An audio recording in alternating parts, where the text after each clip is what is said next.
Welcome to the Weekly Shonen Jump Review, where I review all of the weekly Shonen Jump titles that I read as they are being released.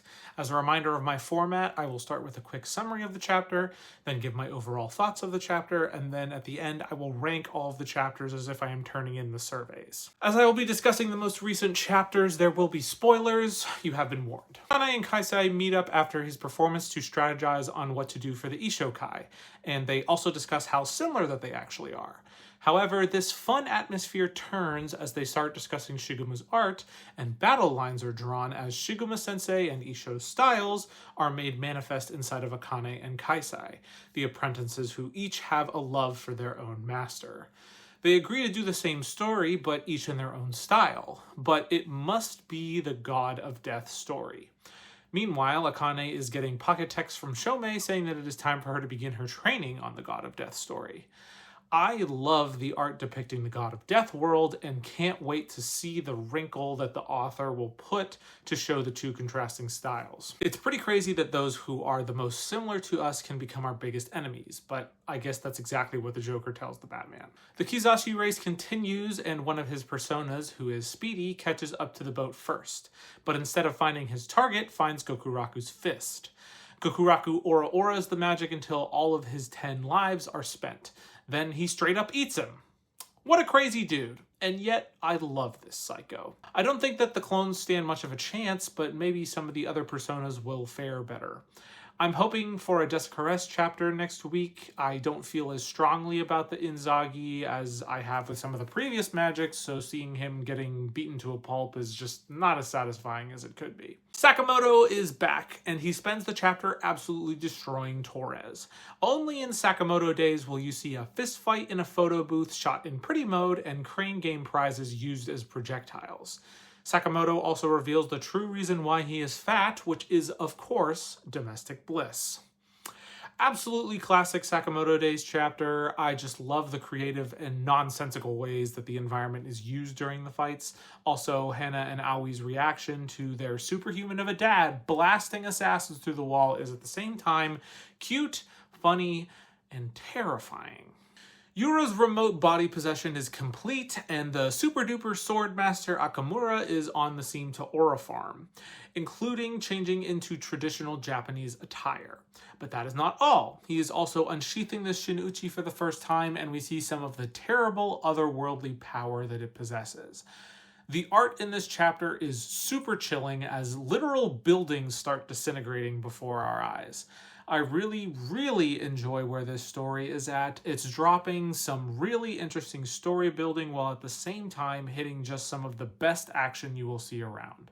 I wonder how Chihiro will handle who we now know is his uncle. This week, the gang strategize on how they are going to deal with the bone pieces needed for the resurrection of the Big Bad, including showing us how they will be stored and how they are going to destroy them. The team's constant bickering leads Moi to go out and get some air. He goes to a coffee shop where he runs into the one and only Big Bad Warlock himself. They attempt a parlay, which almost results in a fight, but they go their separate ways because we're not ready for the final battle just yet. But a suggestion of the canary in the coal mine idea prompts Moi to come up with their plan of action. Create familiar witch pairs with all of the witches that we've come to know so far in the series. That way they can use their warlock detection abilities to go into the fights with each.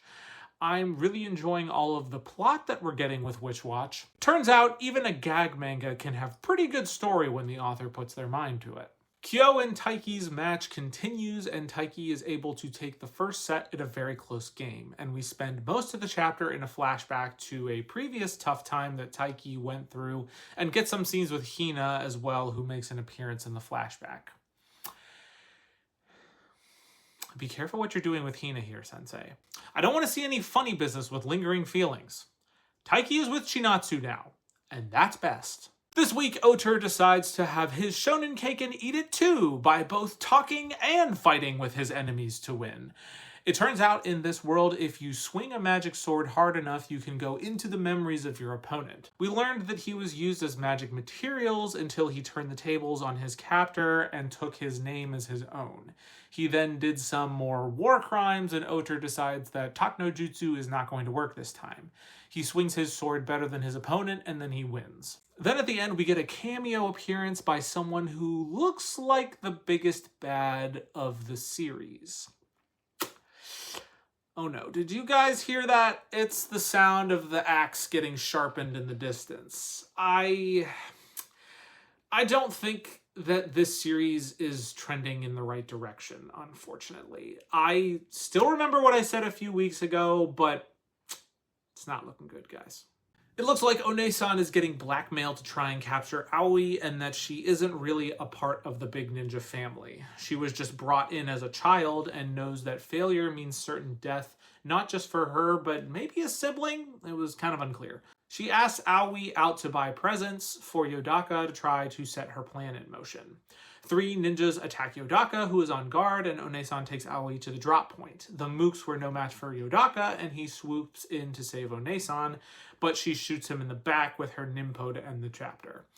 Yodaka is way too strong for something like that to take him down. I'm sure he'll be fine by the next chapter. I'm very much happy that we are out of the training room and back outside again. So let's see where this goes. The fight with Shishi and Lulu continues, and she really gets the chance to show off how evil she is, and we learn a bit more about her power. Some of the art here was truly creepy in a good way. Shishi, however, does not fall under her spell and instead is pulling out some holy relic to continue the fighting. I really do like this manga's style. I think that the cartoony nature it maintains really works for it. Mime and Mizuo are back to their manzai comedy routine, and they hear who will be involved in the listener competition for their radio show that is about to be put on. Mime didn't make it, but Mizuo did, and they had some cute moments of going to the shrine and praying for each other's victory.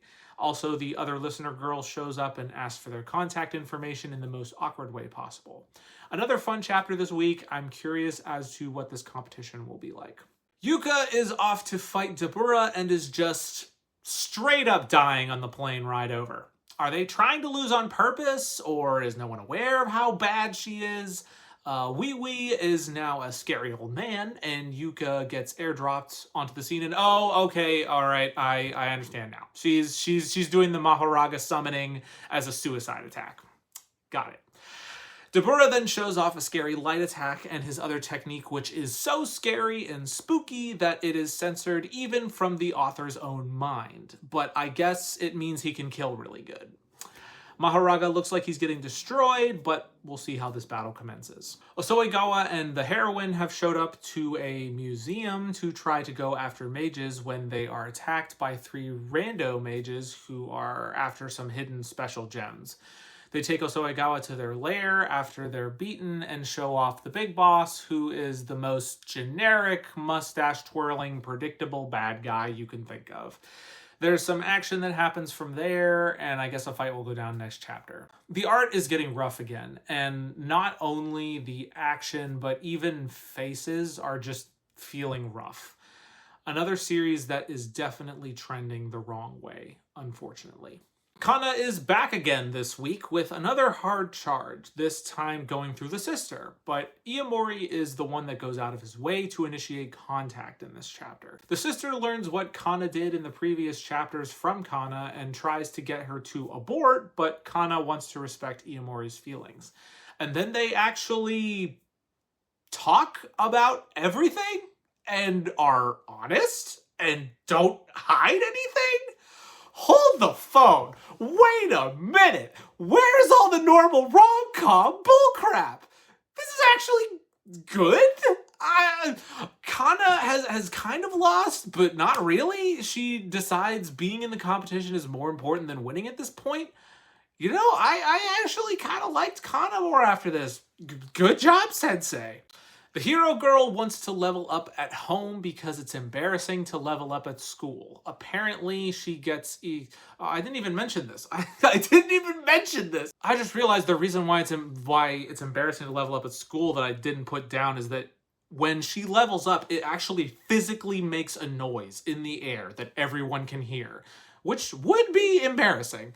Apparently, she gets EXP just from experiencing happiness or getting complimented, or if you just say anything to her when she's in the right mood. Also, apparently her EXP doesn't scale the higher that she gets, or the higher that her level increases. Or maybe she was acquiring some sort of EXP multiplier that was in effect during the chapter, but either way, she levels up like crazy, which turns her drunk and stupidly powerful. The drunk part couldn't have been predicted, but the stupidly powerful, yeah, that should have been predicted. She pulls out her sword and is about to murder them, but then she passes out.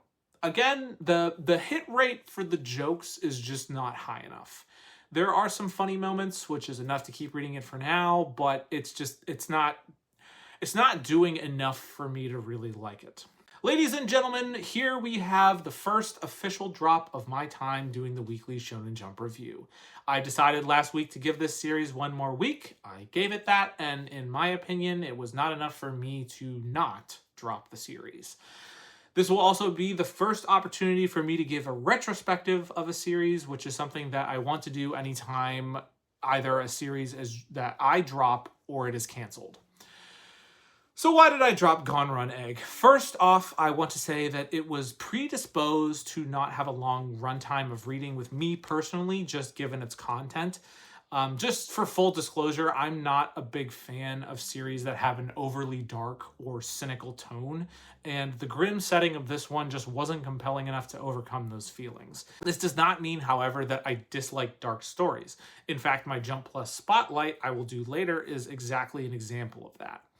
No, this series suffered from something else, and that was primarily a lack of compelling characters with a dash of inconsistent artwork and unimaginative action.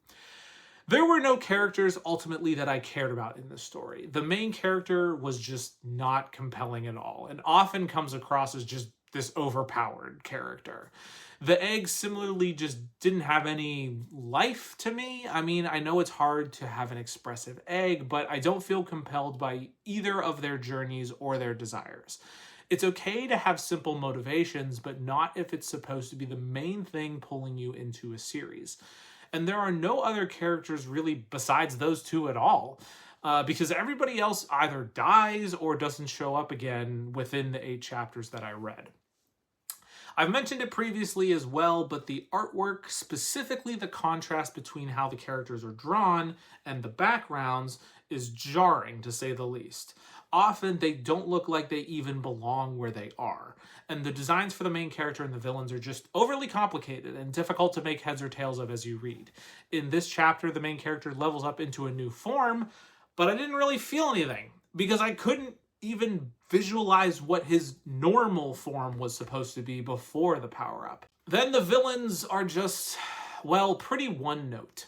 And all of them are these mustache-twirling, I'm the most evil thing you've ever seen, but then our main character just beats them instantly.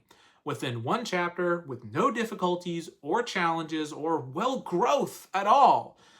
Each of these chapters so far has been, main character shows up onto the scene, sees aliens doing bad things, aliens look like they have the upper hand or are going to do something bad, but then main character swoops in with him and his egg, and then they kill all the aliens. Hooray.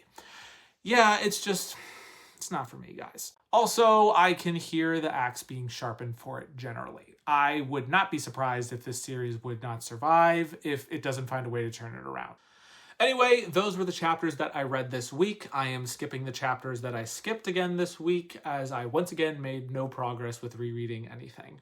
Before we get to the spotlight, let me just put my rankings up here. Some very interesting movers and shakers this week. Witch Watch is getting really good, and I was a bit surprised that I put them so high, but it was deserved. Some very high-level chapters this week, including from series that I wouldn't have expected, like Hima-Ten. I was getting a little tired of where it was, but I thought that this week was really refreshing. But let's move to today's Jump Plus Spotlight, which is Mad. Another Monday release, and honestly, it is a series that is a quick second read after Dan Da Dan. This series is a post-apocalyptic type story where there is an alien race that has invaded the planet, which has driven humanity underground into hiding. I know what you're thinking. Sounds like Gonron Egg, doesn't it? Well, no. Not at all, actually. You see, in this story, the main character is actually compelling to follow. The art style is fantastic and atmospheric in its minimalism. There are a cast of characters that I am both interested in as good and bad with complex motivations. Even with the dark quasi-horror tone, I love reading this story because it's a compelling narrative. Who would have thunk? Frankly, it's just a good story that you should definitely take the opportunity to read. Come get mad with us! Thank you all for watching this week, and I look forward to next week's review.